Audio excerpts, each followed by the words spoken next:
I call this meeting of the Thomas Jefferson Planning District Commission this December 2nd meeting to order. Sandy, if you could read the notice of electronic meeting. Sure. This meeting of the Thomas Jefferson Planning District Commission is being held pursuant to Code of Virginia, Section 2.2-3708.2, which allows a public body to hold electronic meetings when the locality in which it is located has declared a local state of emergency, and the catastrophic nature of the emergency makes it impracticable or unsafe to assemble a quorum in a single location. And the purpose of the meeting is to provide for the discharge of its lawful purposes, duties, and responsibilities. This meeting is being held via electronic video and audio means through Zoom online meetings, and there will be an opportunity for public comment during that portion of the agenda. Notice has been provided to the public through notice at the TJPDC offices, to the media, website posting, and agenda.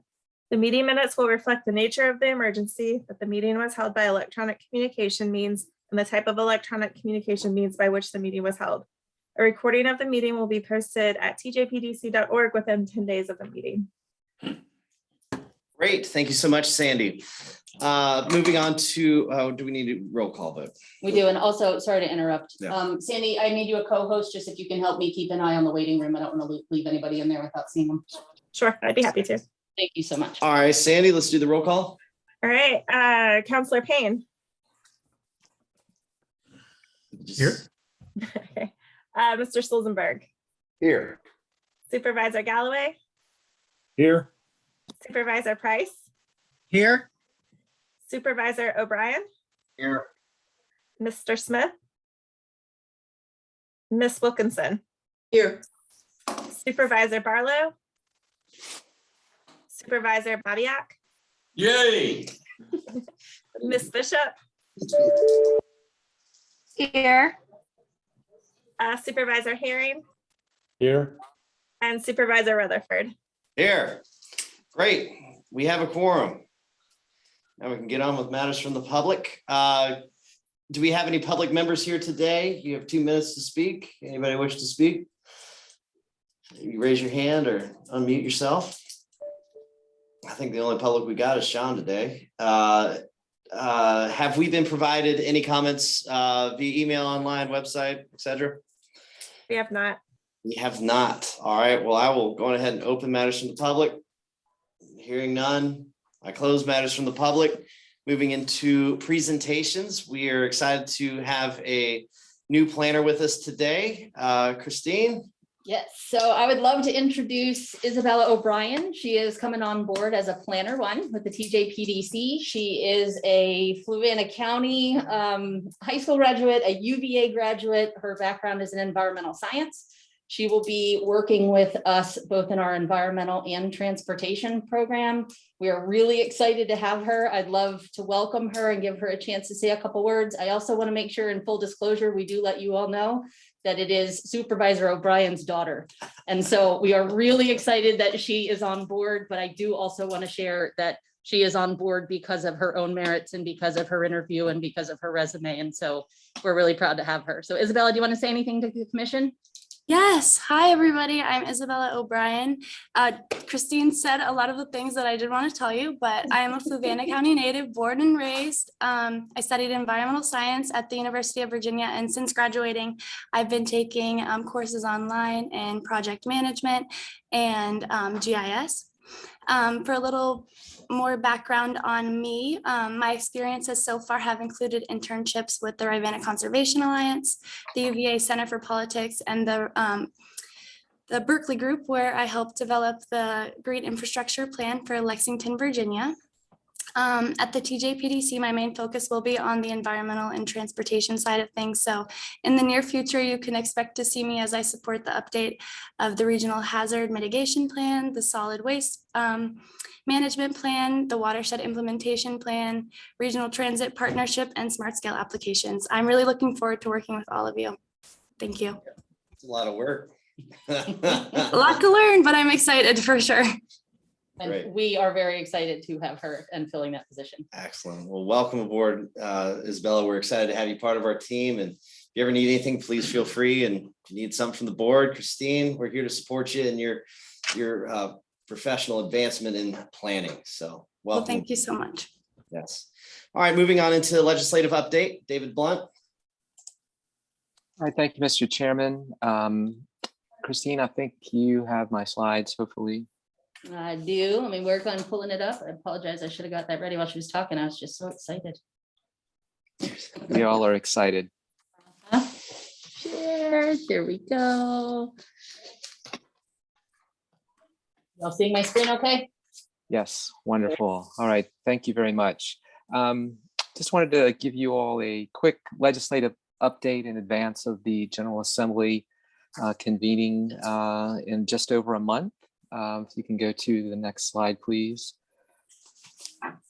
General Assembly will convene January 12th. It's the second Wednesday. This is scheduled to be what's called the long session, which is 60 days with adjournment scheduled for March 12th.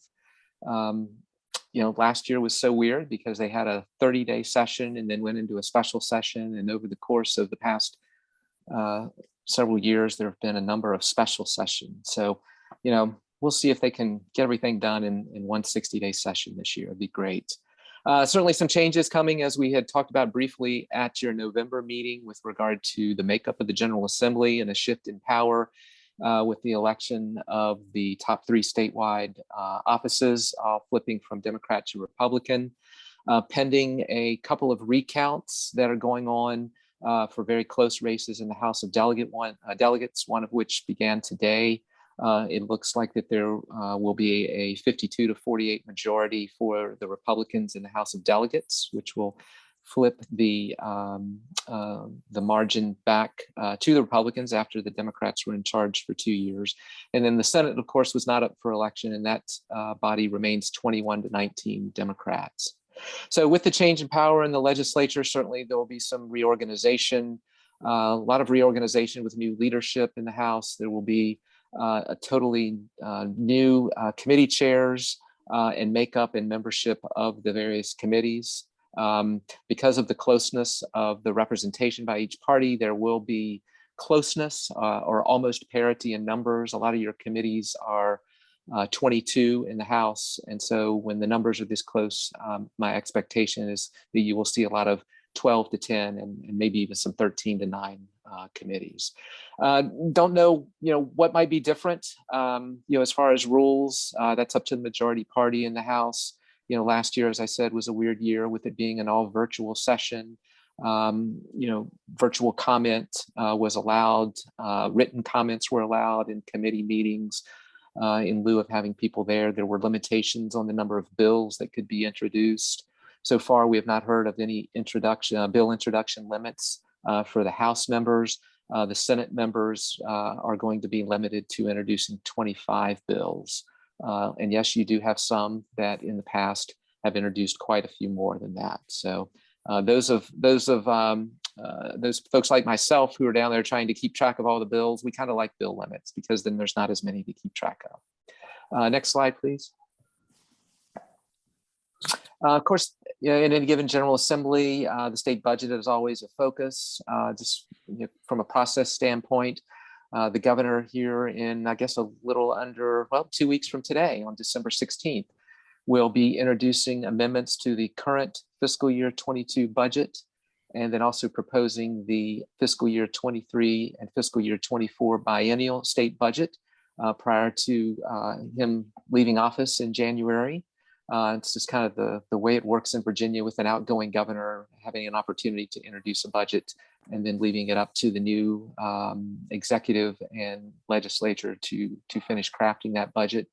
You've probably heard, and I believe I had some in the most recent legislative newsletter, that there are expected to be significant additional state revenues, both in the current fiscal year and the amendments to that budget, as well as in the next biennial budget.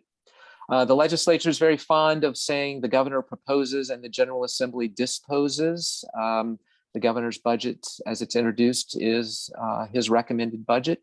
The General Assembly, will get its say through a process that will result in the House proposing its amendments to the governor's introduced budget, the Senate doing likewise, and then near the end of the session, hopefully coming to a compromise on a final state budget for both, again, the current fiscal year and the next 2 fiscal years.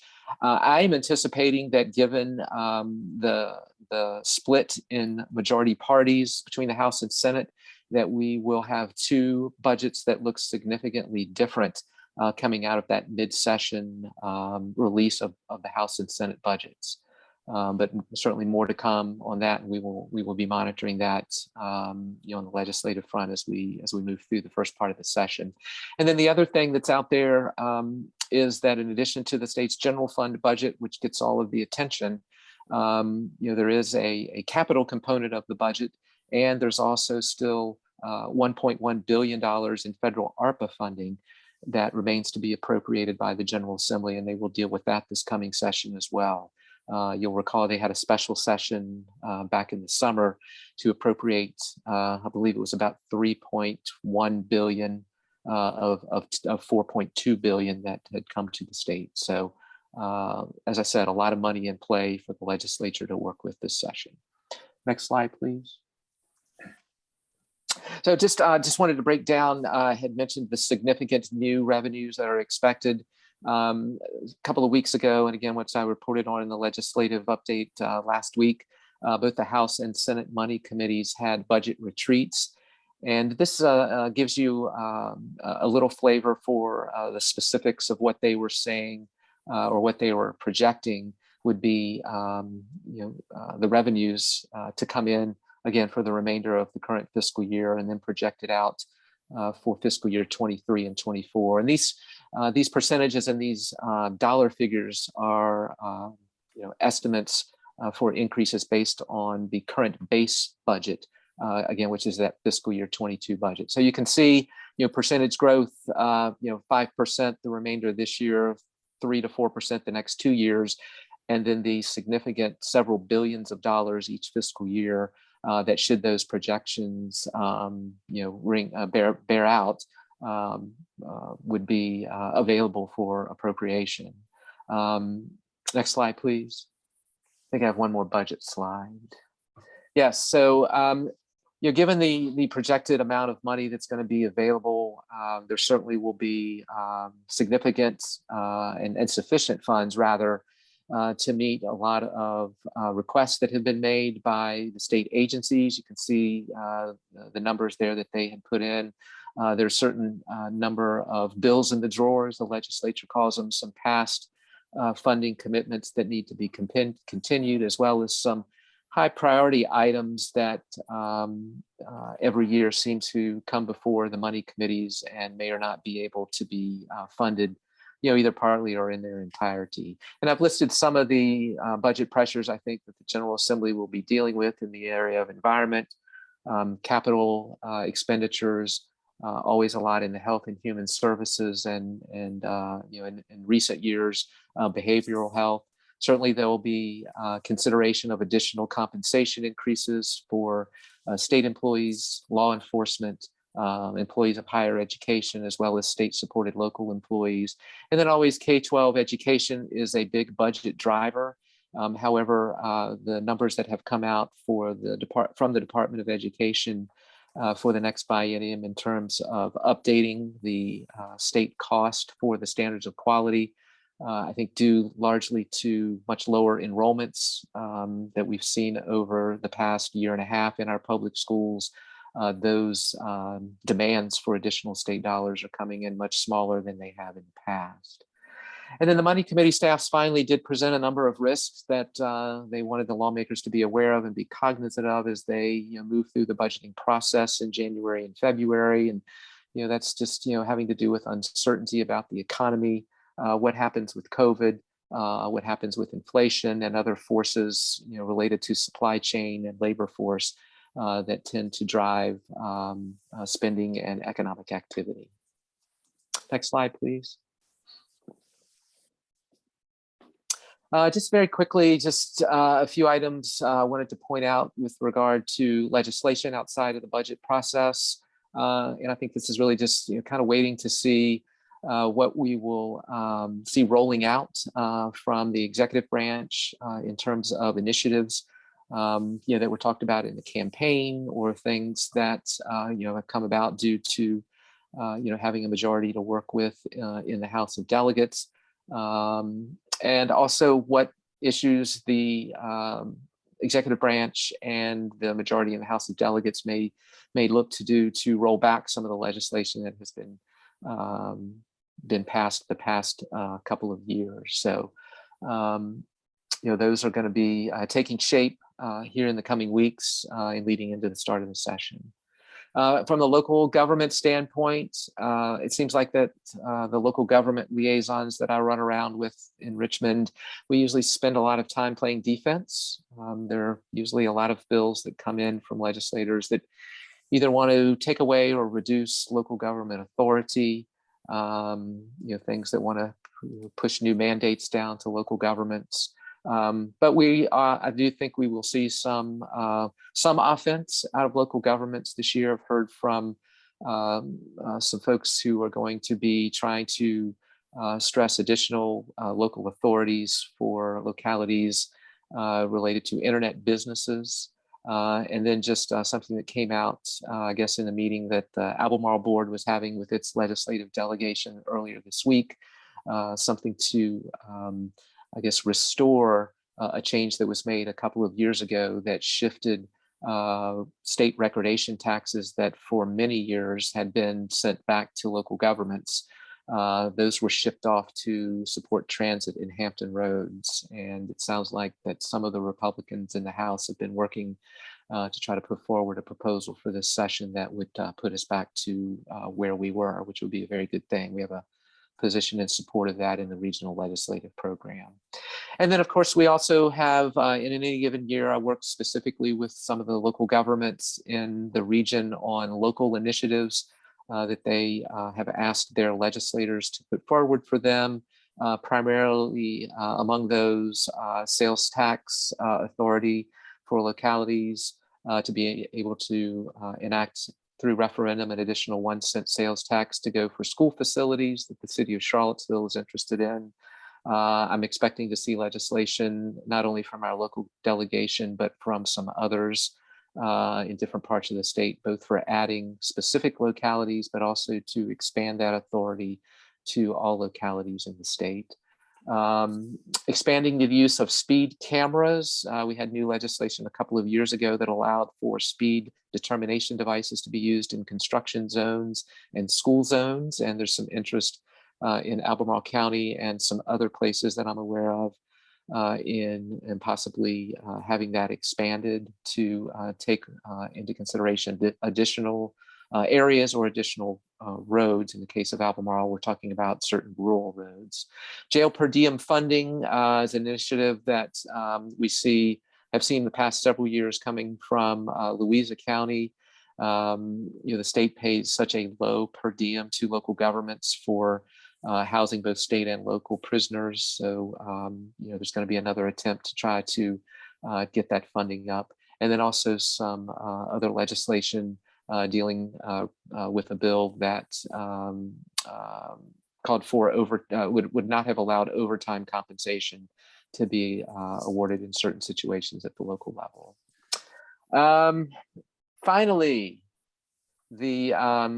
just a couple of things, not really legislative. I just wanted to update you real quickly on what was going on with both the Virginia Telecommunication Initiative and also the Cigarette Tax Board. I put these slides together a couple of days ago, so you can see rebuttals to challenges that the TJPDC application drew. Determinations were to be announced tomorrow. We did receive late today the DHCD determinations on those challenges. We, as well as CVEC and Firefly, are still taking an in-depth look at those, but I think the result of those was good overall, and that there will probably be minimal changes in the application scope that will need to be made for final consideration by DHCD for announcing the grant awards sometime hopefully this month. So we're kind of under a tight timeline to get responses back to the state by next Wednesday. But from there, hopefully the grant announcements will be made, the awards will be decided and announcements made sometime before the end of the calendar year. And then finally, Blue Ridge Cigarette Tax Board, things are really starting to move along quickly given the January 1st startup date for new taxes. We had 8 members of the board. We have 1 member that is going through the process to withdraw from the board as a result of not having implemented the tax. We do have an additional member that we're expecting to come on perhaps as early as next week, and then some discussion about another one that I've heard of that might be interested in joining as well.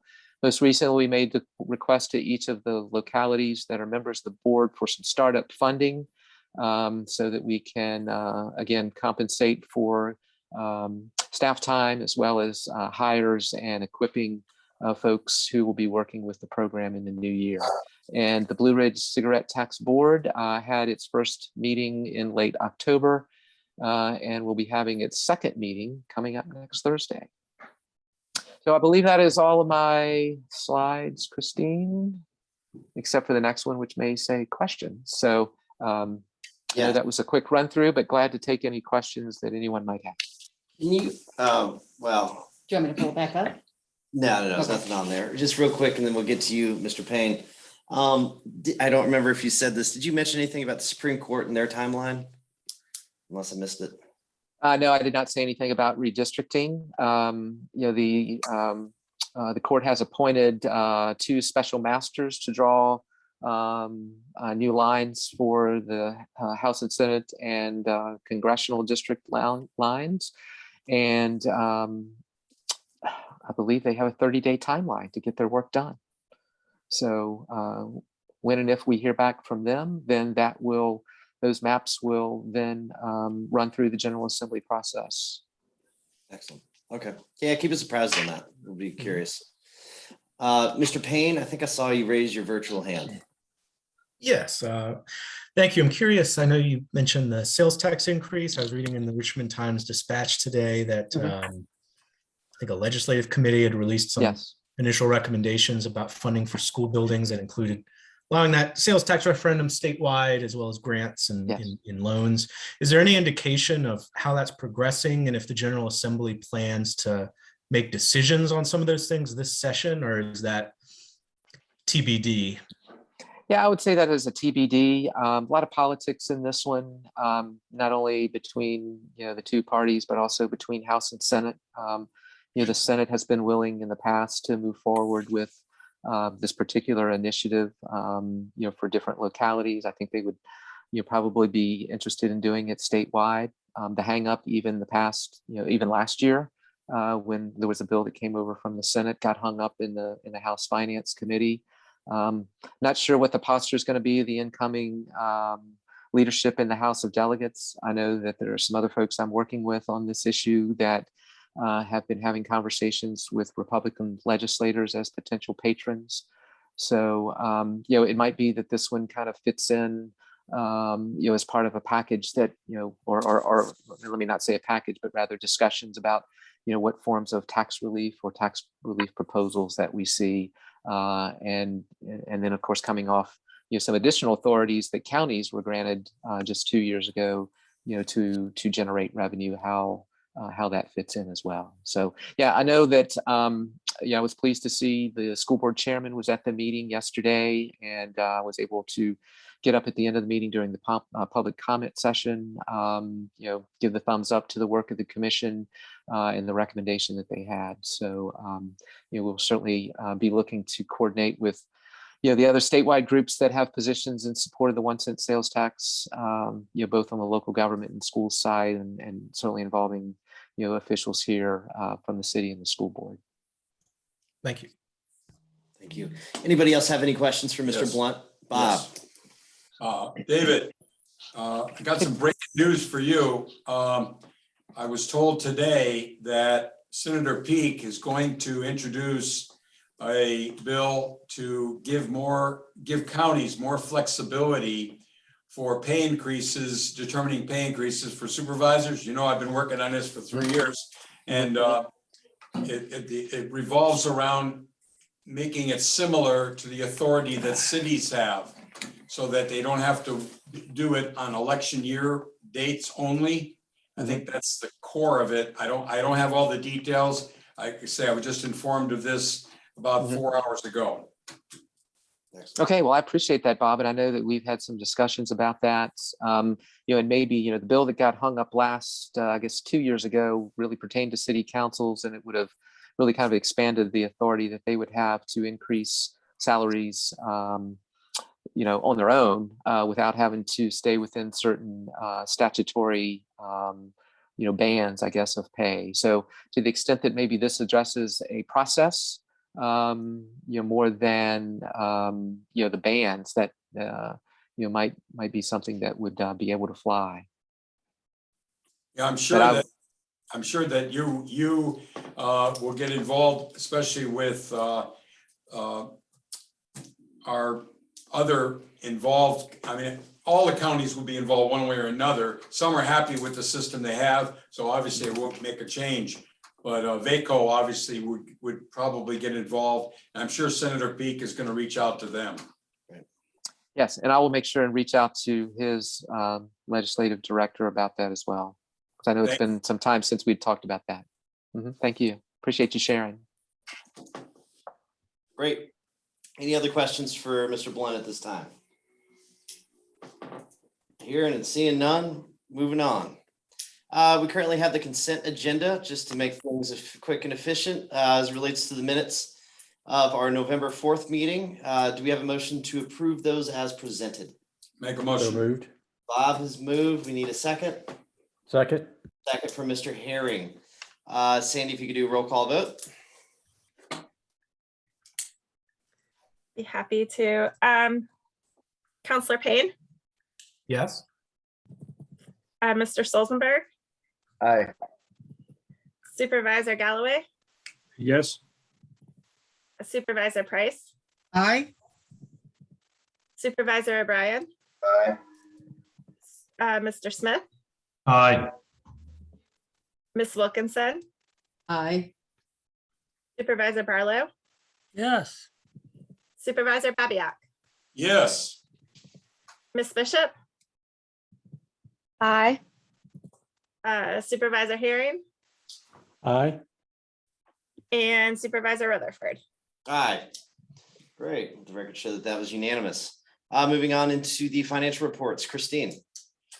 I just wanted to do a quick share that we had a good October month. Yeah, we did. We had a net gain of $9,237. That puts our total net gain at just over $30,000 for the year. I wanted to remind you all, I brought up in last meeting, but at the beginning of my interim role, I asked to put the financials on the consent agenda and discuss them each month to make sure that I was getting the guidance and the Sure. support. But now I feel that we can go back to the quarterly reports. And so beginning in February, we will pull the financials into the new business section and do Okay. a little bit of a deeper dive at the quarter level. And then just Sure. each month, just give you the net gain for the previous month. What does that schedule look like? April 4, so start April and then July. Is that what you're thinking? I will start with the quarterly in In February February? of this That'll be this one. quarter. Okay, Mhm. got it. Okay, It'll be of quarter 2 of the fiscal year. great. Yeah. Is that it? Yep. Great. Thank you guys so much. Everybody else okay with that? Moving on to a quarterly report?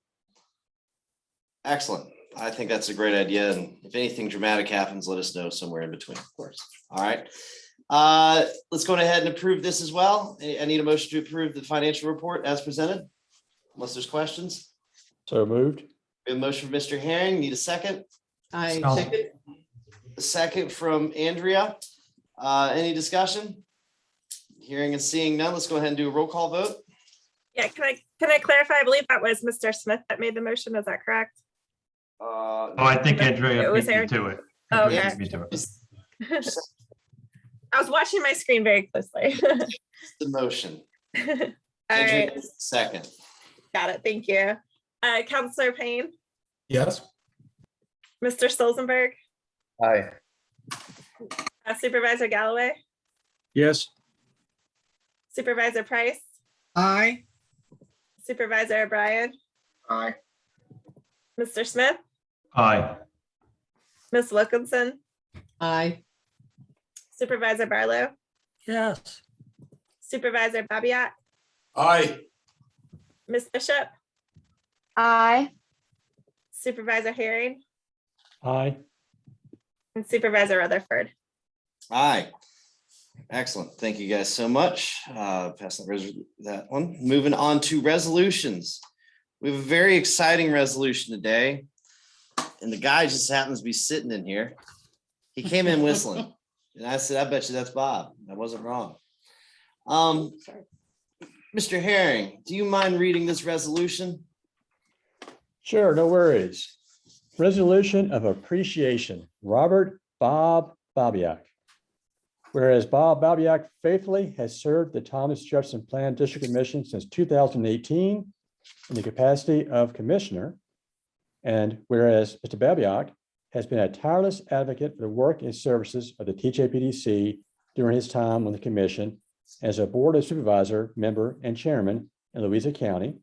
And whereas Mr. Babiak has served as co-chair on several Louisa County committees, including the Finance, Personnel and Economic Development Committees, and whereas Mr. Babiak also completed a 16-month course for certification as Virginia County Supervisor through the Virginia Association of Counties, VACO, and whereas Mr. Babiak has represented the County of Louisa and the varied interests of its citizens, businesses, and public officials alike during his time on the commission, and whereas the work of the Thomas Jefferson Plan District Commission during Mr. Babiak's tenure has resulted in a multitude of programs, plans, and services that benefit the people of this region, including, but not limited to, improved mobility through transportation plans and projects, improved accessibility to safe, decent housing for residents, economic vitality and entrepreneurship, and a commitment to environmental stewardship. Now therefore be it resolved that the Thomas Jefferson Plan District Commission expresses its enduring gratitude and appreciation for the generous service provided to this region by Bob Babiak. Excellent. We have a motion. I need a second. Second from Mr. O'Brien. Let's go on ahead and any discussion? Hearing none, let's go on ahead and have a roll call vote. Counselor Payne, Yes. Mr. Stolzenberg, Aye. Supervisor Galloway, Yes. Supervisor Price, Aye. Supervisor O'Brien. Aye. Mr. Smith, Bob, thank you. Aye. Ms. Wilkinson, Absolutely. Supervisor Barlow. Yes. Supervisor Babiak, are you allowed to vote on this? Absolutely. But he doesn't have to. Honored and humbled. Ms. Bishop, Aye. Supervisor Herring, Aye. and Supervisor Rutherford. Aye, excellent. Thank you, sir, Bob. Go put this in frame. It's got my. It's real Wow, nice. that's worth it. You right can't there. read my handwriting though, so. Thank you, guys. Give him a virtual round of applause. Thank you, Bob, for being diligent and hopping in the public sphere. Good job. Good and faithful servant. All right. Moving on. Bob, do you got anything to say? You have lots of things to say, but this is the first time I'm going to ask you specifically. Well, again, I'm very grateful, honored and humbled by this. I didn't expect it, didn't know it was even a thing. I'm surprised you were able to get enough people or enough evidence to look up, to find out and dream up all these things that I'm attributed to, but it was a wonderful experience. I'm a lot better for it. I learned a lot, and I'm looking for the next chapter. My term ends on 31 December. It's another reason to celebrate New Year's Eve.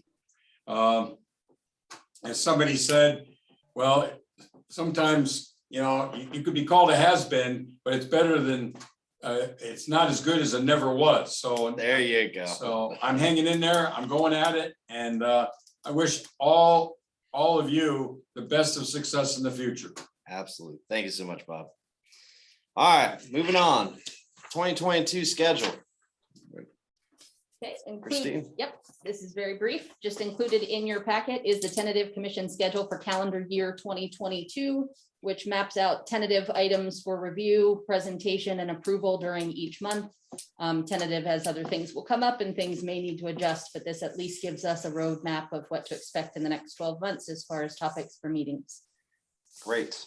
Does anybody have any questions or comments? Is this a, oh wait, this isn't Nope. voting anyway. Nope, it's just for your information. And then the other thing I wanted to remind everybody is that there is no meeting in the month of January. So we will be back in February for the commission meeting. All right. I'll give you all the month off. All right, great. Moving on to Andrea had something. Andrea, you needed to bring up something? It's a tiny thing. For next year, we might want to consider our capital reserve policy. We really set up that policy when we were in imminent danger of being kicked out of our premises. And Right. that danger seems to have subsided. So we could consider whether we want to make any changes to it or not, but just think about it for a couple minutes. That was the whole thing. Got it. Perfect. Absolutely reasonable going into the new year. How, I guess, the relations are still good with landlord at this time. Mhm, we're still under an existing lease. Okay, okay, great. All right, moving on to executive director's report. Again, I'll be Christine? brief because a lot of these are repeated month to month, but we're still advertising for one more transportation planner position. We're grateful to have Bella. We're excited to add to our team. But we're still advertising that, which is not a unique position that is trying to be filled right now, even in our region, but also within the state. So it's a pretty competitive applicant pool we're finding. Due to our substantial net gain in FY21, but also our year-to-date net gain, all TJPDC staff, except for myself, received a one-time bonus for end of year due to their continued efforts to, the contributions of the agency's success during a very understaffed and transitional fiscal year. As we continue to look at our compensation and our salary bands, we did want to do what we could in the short term to make sure that we are compensating our staff for the hard work. So just wanted to share that with you all.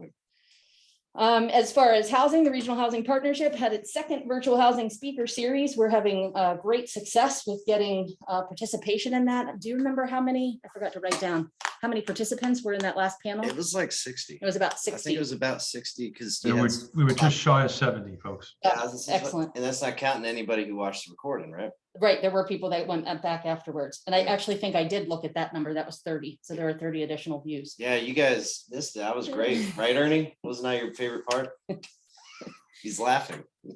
The second update for housing is Mr. Smith and Mr. Galloway both presented at the Virginia Governor's Housing Conference. We had 3 staff members attend. I would love to ask for you all in your roundtable if you're willing to say some words about that presentation. I would appreciate that. Absolutely. And then the 2 million Virginia housing grant that we received, the request for concepts were due this past the 29th. So we have received all of the proposals that we will. We received proposals totaling 6 million for the 1.8 that we have to allocate. And so our next role will be to really dig into those applications and look at the priorities. And then the final thing for the housing is that the Regional Housing Partnership has kicked off its strategic planning process. And that's a really exciting process to begin to steer the direction of that partnership into the next 3 to 5 years. Again, Supervisor Galloway or Mr. Smith, if either of you want to speak to that, again, in your roundtable, I'd appreciate it. And then for transportation, we're continuing to move forward on both of our DRPT grants, the Regional Transit Vision Plan and the Albemarle Expansion Study. We are also continuing to develop our smart scale projects and have convened the stakeholder group for one of the projects, the Fluvanna River Bike Ped Bridge. And then we're also continuing to work with Kittleson on the Zion Crossroad Plan. And there is a meeting, I believe, scheduled next week to help transition new supervisors and staff. And then they will be meeting with stakeholders to plan for the public engagement, I believe, which is occurring January. Sandy, can you shake your head yes or no? Is that correct? Yes. All right. Make sure I had that timeline right. Tentatively, but yes. Tentative, thank you, tentatively. Other than that, staff here is working really hard and really impressively considering the number of different initiatives that we have right now that are either new or are growing exponentially. So yeah, looking forward to a holiday break for everyone, and then coming back into the new year, just working as hard as we are. It's exciting. Yeah. That's all I have. Awesome. Thank you so much, Christine. Working hard. Let's see, moving on. Wow, we're fast today, guys, but we're gonna slow it down now because it's round table. Let's go ahead and get started in the round table. Charlottesville, you're up. Rory. All right, so the big news of the month is that we passed our comprehensive plan. So that is a long time in the making, since January 2017, and council voted to pass it on its first reading unanimously. So that's great news. From here, we'll be going strong into our full-scale zoning rewrite and redo of our zoning map. And so that process is expected to take all of the next year and probably into the year after that. So glad to have this big first step out of the way, but there's a lot of work left to do. We're also beginning our budget season with our capital improvement program first public hearing in 2 weeks on December 14th. I think that's all I got. Michael. Mr. Payne.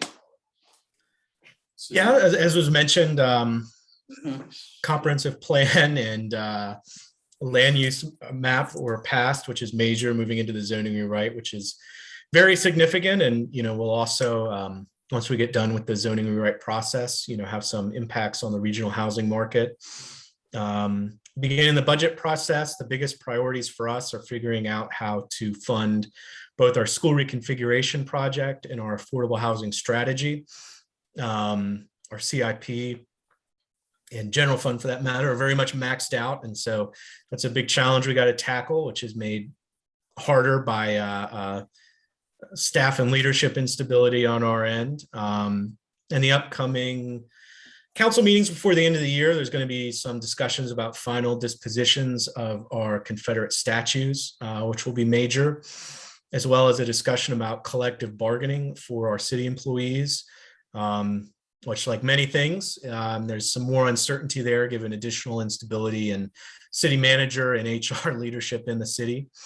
And our biggest priority this General Assembly session is definitely going to be advocating around schools funding, particularly that sales tax and any support we can get from the General Assembly on school infrastructure. And finally, once again, the biggest challenge we face is leadership and staff instability, which continues. We're looking at potentially some outside firms who can help provide both immediate stability and take an outside look as the organization as a whole to set the stage for hopefully making some changes and decisions that can make some bigger long-term impacts on this issue. I think it is definitely the number one issue we face as a city, and is sort of a silent tax on every single thing we do, and definitely has regional impacts as well, because we're definitely in a position where we cannot do much mid and long-term planning. And it is a major challenge as a city that we are going to have to confront and figure out. It's difficult, it'll take time, we will get there, but we continue to face that challenge. Got it. Thinking about y'all, rooting for you. All right, Albemarle, Donna. Thank you. We had a board meeting last night. We three major things on the economic side in terms of compensation with our staff. We first approved a $3,000 bonus for all our law enforcement and fire and rescue. That was really important that we do that to give an immediate boost into those areas. We're a little behind some of our neighboring communities and what we pay in those fields, so we needed to do that. Then we approved a 6% across the board for everyone in the county, which was important for our workforce stabilization, as I think probably every community is now dealing with, in the era of the Great Resignation. people leaving jobs for any number of reasons. And the third, but I think is probably the most important of the three, is we approve funding for a comprehensive compensation review to look across every position in the county, because the reality is that while every job is important, there are different criticalities based upon the type of job that's being performed. And you lose some perspective, I think, when you simply give across the board a percentage cost of living increase every year. That doesn't take into effect the supply and demand aspect of different types of positions. And, you know, law enforcement, teachers, for example, are two really challenging areas of employment right now. And you have to adjust things, and different positions have different value. And so there has to be sort of a cap in some areas. And I often use my military background. We like to see people move up to positions of higher authority and responsibility to be able to receive the greater compensation increases. But that's just one person, one supervisor's opinion. But those three together collectively are really important for our workforce stabilization.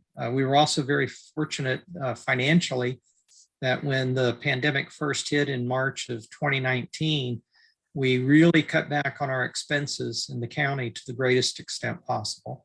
And then two separate things have happened to help our financial situation. The first is the money that came through the CARES and ARPA funding, which was not ever expected. I mean, I guess we all hoped there would be some financial assistance from the federal government, but not perhaps to the extent that it was. And then the second part is the economy in Albemarle County has rebounded substantially quicker than we contemplated. As probably with your communities, we get about 75% of our revenue during the last quarter of the year. And we did a review that looked back over the last few years, and we averaged about a 4.5% annual increase pre-pandemic. But this past year, it's 7%, which was huge. Of course, it followed a substantial reduction last year. But the economy has rebounded. Our revenue collection has been very stable. And so that allowed us to have what we call a positive variance as opposed to a surplus. I kind of find the difference as a surplus is when you've calculated all your anticipated revenues, calculated your necessary expenses, and you have a surplus of funds after paying those expenses. And that's not really what we've had over the last couple of years, because we cut our expenses dramatically, allowed a number of our positions to be vacant, which is another reason we need to work on compensation. And then we had higher than expected revenues as the economic recovery took place, but then also that federal funding. So those were really big issues for us. We worked on a couple of other things as well last night. One is looking at blighted properties. What are the actions we're going to take there? And we ultimately all agreed to continue mostly with what we've been doing, with perhaps a little more enforcement, rather than adopt the full code from Virginia on blighted properties, because we were concerned about the unintended consequences if we adopted the full code for dealing with blighted properties, that it might force us into a situation where we're dealing with people who simply cannot afford to take some action, as opposed to those who have decided they will not take action to improve their properties. And I think we're much more focused on those who have chosen not to do something, rather than some sort of a punitive appearance of action against those who financially simply cannot do it. And then the last thing I think that off the top of my head would be, we're working on our stream initiative in the rural areas to protect water quality out there. This is phase 2 of our stream health initiative. Phase 1 was dealing with the urban ring area. And with that, I'll turn it over to Chair Galloway for things that I'm sure I overlooked.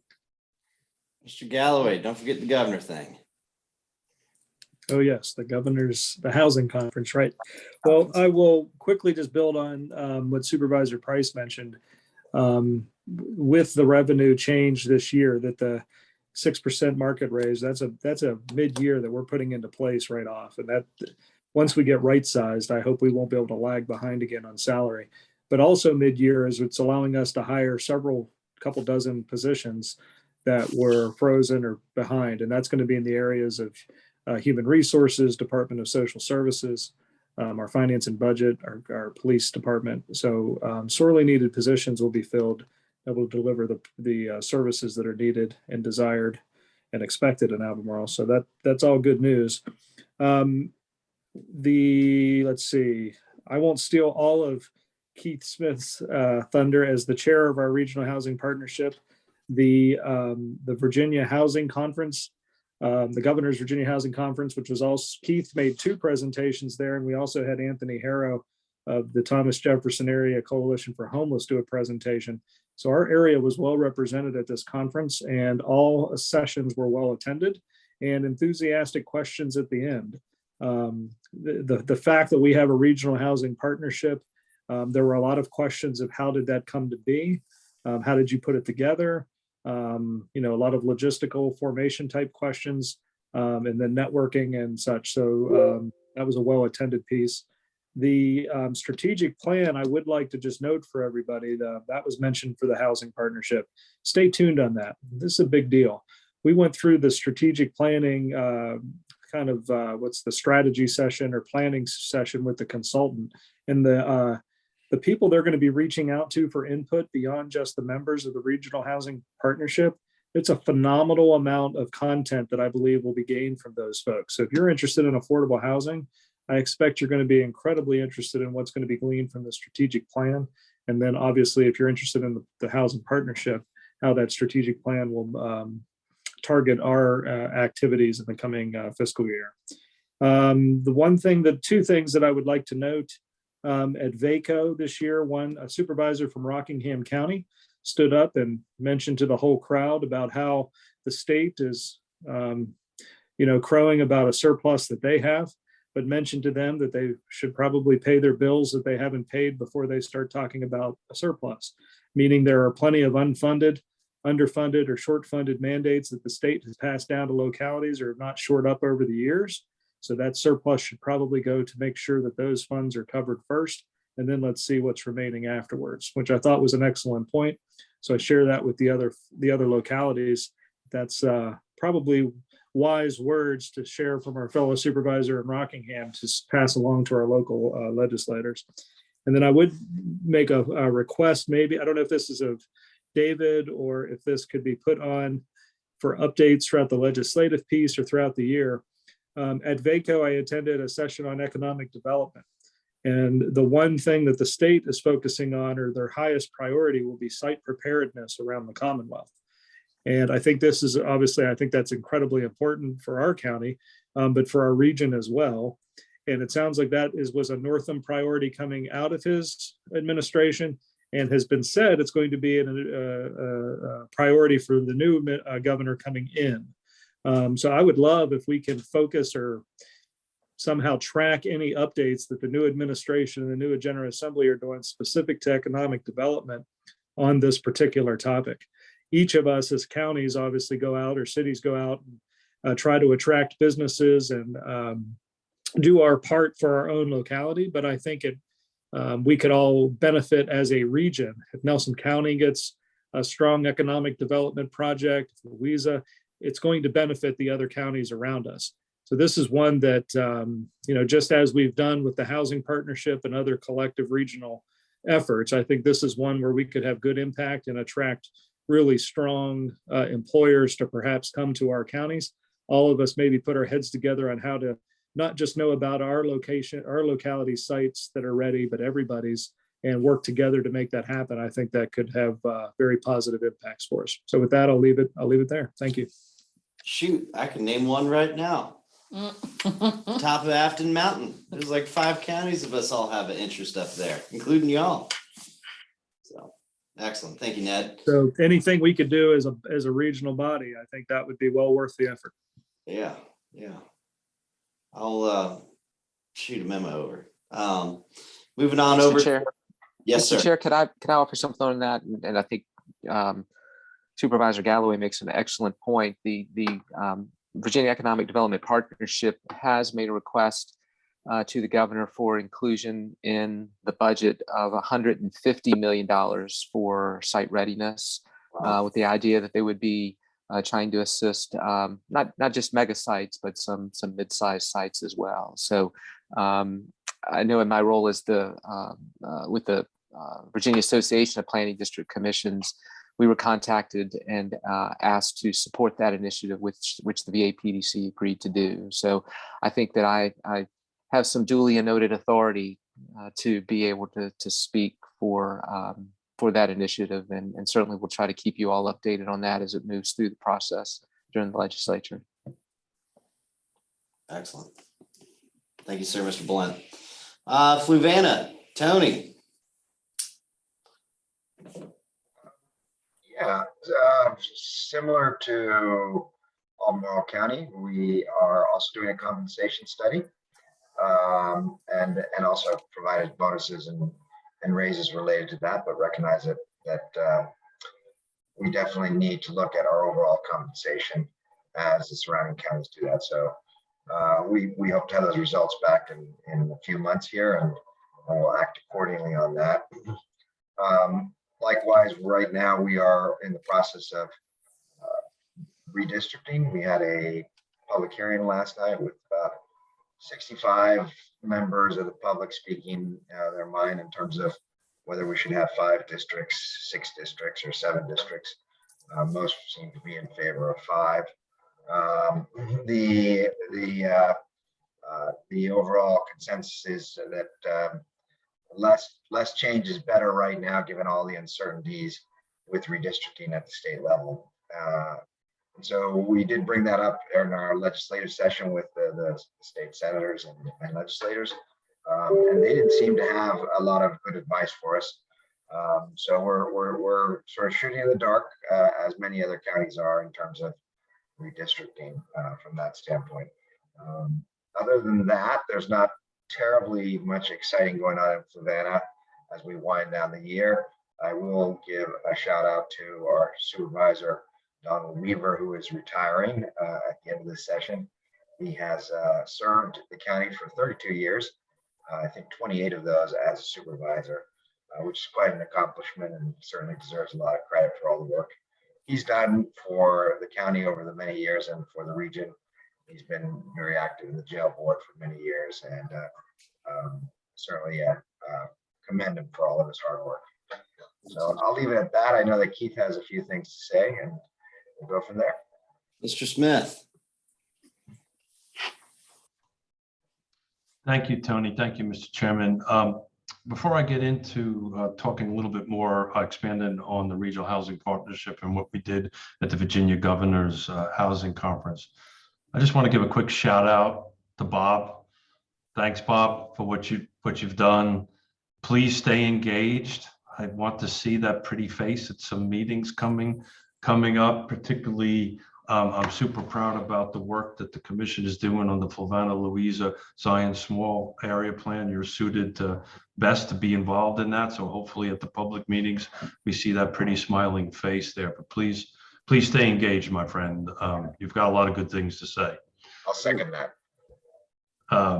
Where people can hear you, I should say, you have a lot of good things to say. I couldn't pass up the dig there, Bob. So on the Regional Housing Partnership, in particular, Virginia Governing Housing Conference, it was an absolute honor to sit next to Ned and talk about stuff that we're super passionate about. Couldn't do it without 2 staff members, Ian Baxter and Christine Jacobs. Ned and I had the easy job. We just needed to sit there, look pretty, and talk. And that's what we did. As Ned shared, usually the success of a presentation like that is how many people after it talk to you and ask questions. And Ned and I were answering questions longer than our actual presentation was. So that means we hit a pretty good note here.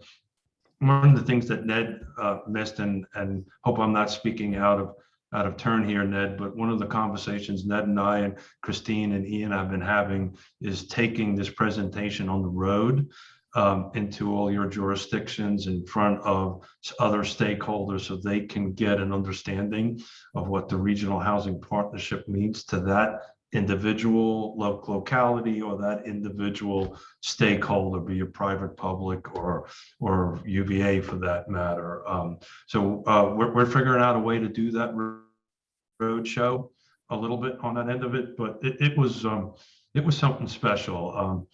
Ned and I did a little bit of speaking. I felt like that was one of the best presentations we've ever given, and I want to thank him for sitting next to me. And our chemistry is such, we were answering each other's thoughts before we actually thought them. So that was great stuff. As far as the strategic plan, I can't overstate what both Christine and Ned has said of the level of this. You know, this organization, this regional housing partnership, is at that point that it's ready to grow. It's ready to do some really big stuff. So please participate. Please get involved in it. Our consultant, Spark Mill, is a rock star of a consulting firm. And you know, when this is done, hopefully, my personal goal is by the time my chairmanship is up by the end of June, that we will have this regional have the strategic plan in place. So moving forward, it's ready to go. I think that is all that I have. Ned, did I miss anything about the housing conference? No, just to say, and Christine can maybe give a comment at some point, but she really fielded a lot of questions as well from other regional bodies, really with interest there. And you know, it's just a credit to the work that everybody on our partnership is doing. But Christine, and thank you for that call out to Christine and Ian for everything they've done to make all that. We did have the easy part. Without doubt. Well, I think one of the things I took away from the interesting thing was when you talk to folks that are in the field, the practitioners, you know, they didn't really think what we are doing could have been done, right? And there was a lot of, how do you do this? How do you put these relationships together? So that's why I'm pretty excited about doing the road show with Ned. He hasn't actually said, you said yes, right, Ned, if I remember correctly? Have I talked you into that yet? Well, if you haven't, you just did right there. Well, I artfully did that, sir. I artfully did that. So anyway, thank you guys for everything. This is excitement and an absolute pleasure to be able to represent this body at that level. So thank you very much. That's it, Mr. Chairman. Great. Thank you so much, Keith and Ned, for representing us in that governor's conference. It's an excellent thing when we can send everybody out and educate them, and we learn a little bit more and they learn a little bit more. And as we do that even more, we get better results in the future. So thank you guys so much for representing us and your respective districts. Moving on into Louisa. Tommy, you're muted. I can't hear you again. There you go. There you go. I would start off by reiterating what Keith said. Bob, Louisa, certainly gonna miss you. And you need to do exactly what he said. Stay engaged. You know a lot about this stuff. So maybe you can even be a citizen member on Thomas Jefferson Planning District. Hot dog. There you go. There you go. As far as what's going on in Louisa, we're having the same issues that each county is talking about. We're through with our comp plan, but the budgets and that kind of thing, we have the same issues everybody else got. We thought we were just going to kind of slide on out to the end of the year and everything be peaceful. And I kind of threw a wrench into that. The Planning Commission has gotten, coming up on the December the 9th meeting. We took one simple little line and added it to prohibitive signs. I don't know whether other counties have this problem or not, but we've been seeing a lot of signs that are displaying vulgar, obscene, indecent, and profound language. So we've decided to add a line, or at least go through the public process of adding a line to our prohibitive signs that addresses that. Well, now everybody's screaming the First Amendment rights, and you know, you can't restrict what we put on signs or what we say, but I'm not so sure that that's the case, but it has certainly opened up a bucket of worms, and we will be dealing with that shortly. So I suspect we will go out 2021 with a bang. There you go. And it'll probably go right on into 2022. But right now, that seems to be the most hot button topic we have going on. And it'll make things interesting for the next few meetings. I've heard just I've actually seen an article of another county, not in Virginia, I think it was Kentucky, that may have done something similar, and specifically vulgar comments. And it was interesting. I think there's case law precedent, and you talk to your respective attorney and you get a better answer. You can't prohibit that being said on government property. However, you could on like public view shed in some ways. Some weird case law out there as it relates. I'd like to find out what that case law is, because that's what we're trying to do. It's for any signs, not, there are some political signs out there that have things on it that we don't think that our older citizens, or more specifically, kids riding by on a school bus, need to be seeing. Yeah. So we're going to put it out there and see what happens.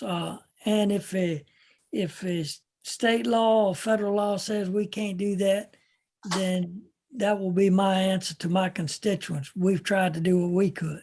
Yep, got it. Thanks so much, Tommy. All right, Mr. Babyak.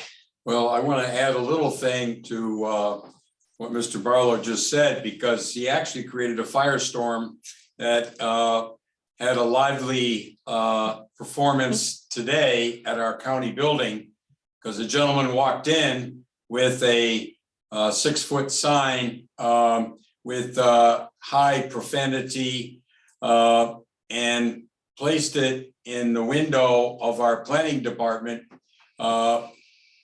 staying there for about 10 minutes and saying there's going to be more coming to both the planning committee meeting and our board meeting. So he did say, he wouldn't give his name, but he said he wasn't a resident of Louisa, but he's coming there because of this issue to rally the forces. So we might have some excitement in next week.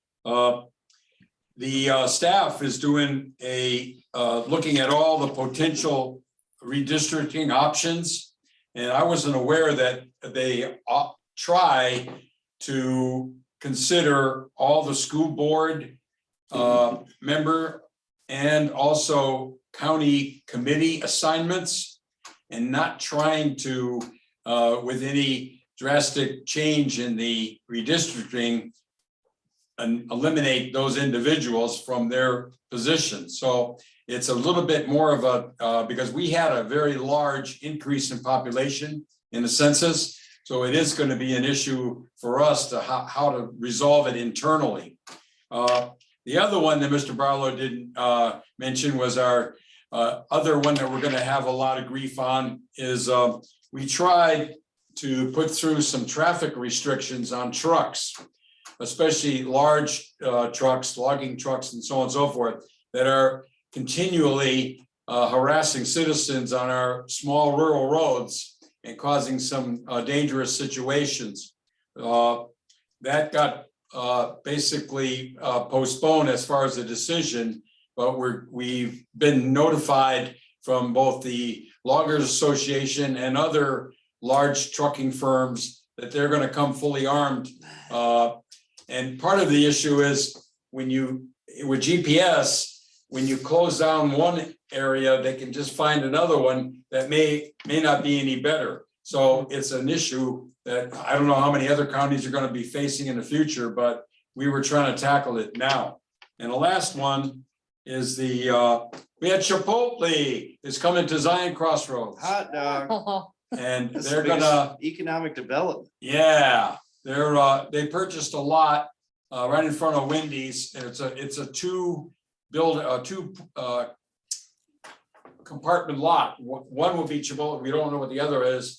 There is a possibility for a distillery, a beer. I think it would be similar to the one in Gordonsville, Ice House, if it actually happens. But that's our latest and greatest on the economic. Thank you. Great. Thank you, Bob. All right. Who we missing? Fluvanna, Andrea, That Greene, Green. Greene, did sorry, Fluvanna. did Yep. Fluvanna. Same thing, just different. before I pass this on to Dale, I did notice lately, we had two meetings where the people who came in to speak were not what you might expect. The cigarette tax got no complaints at the Board of Supervisors at all.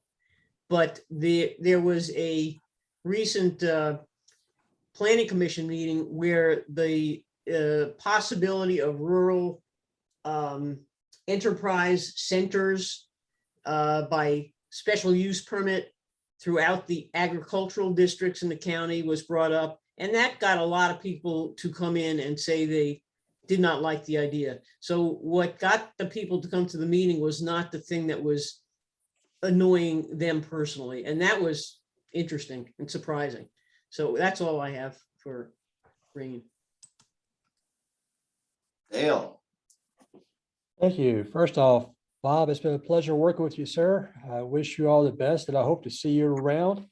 And thank you for everything that you've done in your capacity as a supervisor and a commissioner. It's been an honor to work with you on this commission. Thank you, sir. Really appreciate your efforts. Greene's been it's been somewhat quiet, but we've still been a little busy. We recently completed a fire study.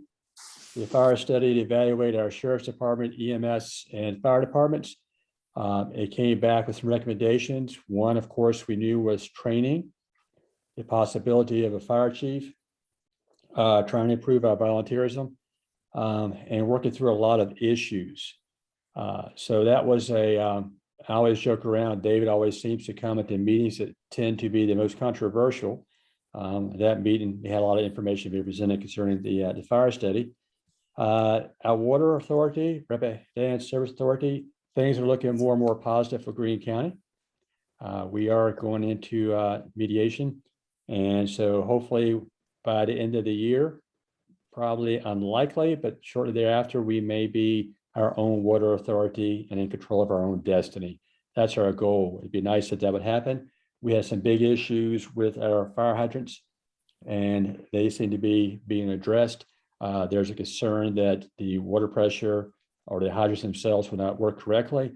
That can raise the insurance of homeowners across the locality, as well as delay the process of fighting a fire. A truck goes to their hydrant, they think maybe operational, it's not operational. Next thing you know, you've wasted 10 minutes and the house at that point can be down to the ground. So working on that. Redistricting, we're going to look at that at our next meeting. Same issue as most localities, trying to decide, right now what the possibilities may be. I don't know what the options, I've seen some of the options. We have not discussed this in a public format yet. It could be adding another district. It could be doing away with the at-large. It could be a lot of different options there. Same thing that most localities are being faced with. And that'll be discussed at our next board meeting. We did provide bonuses to our county staff. So all county staff members did receive a bonus. Basically, it's the same bonus that was received by the comp board employees. So that was provided to our staff. So we appreciate their hard work. What Andrew was talking about the Rural Enterprise Center, we're going to be faced with that coming up in the upcoming year. And one of the controversial topics right now, believe it or not, is we have they call it a glamping site, but basically it comes down, it's like the safari tents up in a rural area. A gentleman wants to come in and put up several tent sites and cater to those who want to go camping, but not really go camping, if you will. It's kind of like you walk in, you've got heat, you got AC, you got tent out set up, you got a pool. And I think the surrounding neighbors got wind of this before the actual plans came out. And so there's been petitions. I think 500 residents have been in opposition to this. We've seen no glamping signs, just like you see campaign signs appear across the county. And so I'm not sure if there's an understanding of the fact that this is a site that promotes tourism. I think somebody at one time told me that we didn't want our locality to become like Pigeon Forge or Asheville. I said no. And Mr. Rutherford, I mentioned your county as an example of what we should look at to do as far as tourism. Don't smile or laugh. But I'm not sure how that's going to hash out. It's a lot to look at. You have to take consideration to people's viewpoint on that. So, and the Rural Enterprise Center, as Andrew mentioned, is going to be an option, something to be discussed as well. So those are the issues that we're looking at. One of the things that I'm going to bring up in our next meeting, we are finding out that our residents, as well as businesses, are seeing an increase in their personal property tax or potential increase in their personal property tax due to the fact of a shortage of vehicles. So a used car that may have had a less value 5 years ago is now worth more. So businesses are going to be, if not careful, paying more taxes on a vehicle they cannot draw money off of it. Somebody asked me the question, well, how does that relate to real estate? I said, real estate, you can go and get your equity out of that property, but you really can't necessarily get equity out of a vehicle that's 10, 15 years old. So that's an issue I'm going to bring up at our next meeting. I'm sure other people are examining or looking at the same thing. Yeah, Ned might have comments on what's happening in the used car industry. Yeah, it's a strange, I'm sure it's been a tough year for everybody. That I go through car lots that were packed are now empty. Yeah. We did have a situation with that EMS. We were low on staffing due to an outbreak. We got through that, so we're in good shape there. And I think Bob mentioned Chipotle. We have a Starbucks in Greene County now, guys. So come on down to Greene and get your Starbucks while you're there. So some people are excited about that. Some may not be. I know I spend quite a bit of money there. So that's all I've got to say, sir. Thank you very much. Thank you, Mr. Herring. All right, moving on to who we got left. Nelson, Dylan, take it away. Yeah, so next week, actually, we are interviewing a couple consultants to do our comp plan overhaul and potentially our zoning and subdivision ordinance updates after that. So we should have somebody secured and be kicking that off in January. Very much looking forward to that. Dale, yes, tourism, lodging, recreation, all of that, very hot topics for a lot of people right now. So the market's just been very crazy, evolving every day. So just following that, looking forward to seeing what, recommendations come out while we're updating everything. And just wanted to thank Sandy and Christine again for drafting that RFP for our comp plan update. It was, very helpful for us. Definitely appreciate that. And that's all I've got. Great. Thank you so much, Dylan. All right, I guess it's my turn. Nelson's had a very exciting past meeting. I don't know if you all have heard about our latest internet move, as you all aspire to be as fast as we are with our internet. We recently have provided another 1.3 million in ARPA funding to Central Virginia Electric Co-op to get 99.98% of Nelson County high-speed internet by December of 2022. So 12 months from now, 99.98%. There's this poor 50 people who live on the top of Montebello. It's just a tough time there. Anyway, don't move there if you're looking for high-speed internet originally, but it's a very exciting thing. One, on the economic development side, and for us in Nelson, we're just seeing things just change how commerce operates. We are seeing so many high-tech industry people. I can name in my constituency, software developers, and even some, not necessarily a cookie cutter job, but like receptionists. We're starting to see virtual assistants moving into Nelson for the reason that it has a quality of life that they want and high-speed internet. And what that has caused, it's kind of intriguing. And Mr. Reed and I got an email today coming from CAR. So Keith, you might have to explain it a little bit to us. Seeing the median house value go up, I think it was 50% in 1 year, sales value. That is astronomical relative to where Nelson has been historically. Now, it makes for some very unique issues in housing availability, but I tell you, in new construction right now, and I can personally speak to that because it's my industry, it can't fulfill some of these low income demographics, because I could tell you this, I sell single wides and double wides, and my cheapest single wide I could sell turnkey for $85,000 right before COVID. That same single wide now is up to $140,000. So $50,000 change in even the most affordable mechanism I can think of. When you own your land in a good building lot, when it increases, over 40%, you're just seeing some massive changes in how we operate. Now, there's been some good changes with this. Now kids are able to accomplish their homework and, and have access to the information, and just seeing this new culture kind of develop is just unique, and it's happening fast. It will be intriguing to see what the next 12 months has and how culture develops even more. I've heard comments that people are starting to participate more in some community activities by their ability to work from home and their child to be educated from home.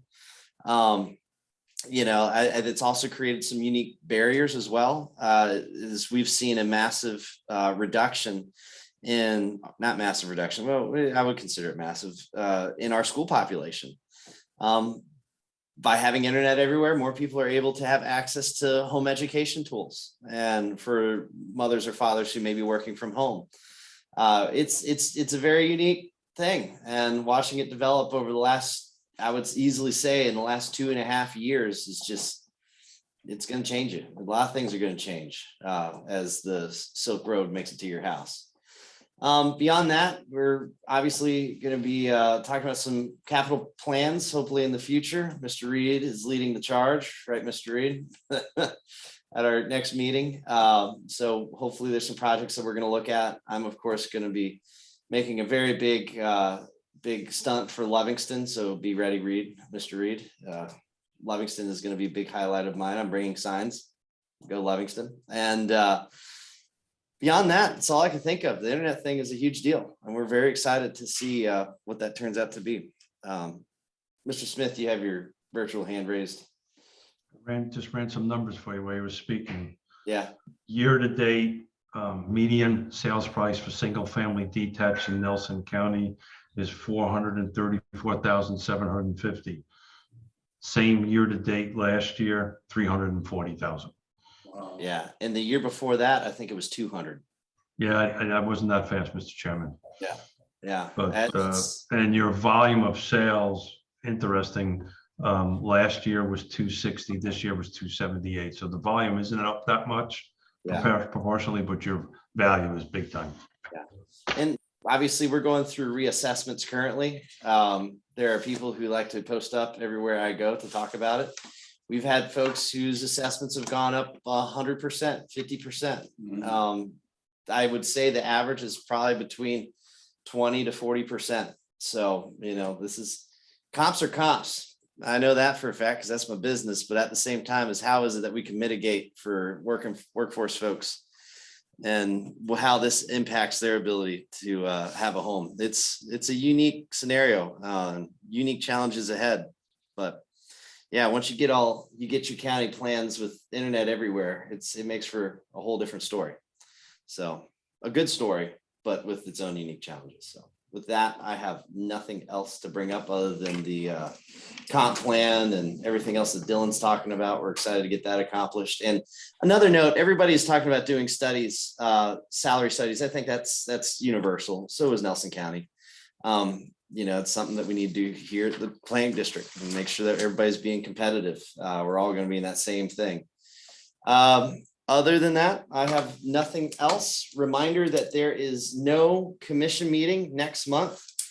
And some items in the future, some new members, 22 amended budget, some rad stair stuff and talking about evaluations.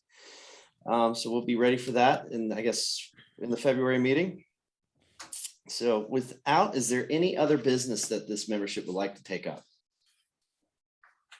I don't hear anything. So with that being said, do we have anything else you need me to do? No. I need a motion to adjourn. Make it. So moved. Motion from Bob, need a second. Second. Second from Mr. Herring with support. Sandy, if we could do a roll call. Counselor Payne, Yes. Mr. Stolzenberg, Aye. Supervisor Galloway, Yes. Supervisor Price, Aye. Supervisor O'Brien, Good. Okay. Yeah, Tony said aye. Okay. Mr. Smith, Aye. Ms. Wilkinson, Aye. Supervisor Barlow, Yes. Supervisor Babiak, Aye. Ms. Bishop, Aye. Supervisor Heron, Aye. and Supervisor Rutherford. Before I say aye, I'm gonna wish everyone happy holidays. Look for. You beat me. Thanks, Happy everyone. holidays. Holding it. Pleasure serving with you. Happy Thanksgiving. Look forward to great times in the future and a better 22, and pray it's not another 2020 for sure. And great success for all of our constituencies. So have a great one, and motion passed. Everyone have a great one. See y'all later. Happy holidays. Aye. all. Bye, everyone. Take care, guys. My computer has a magnet. Oh no, that's the battery. No, it's fine.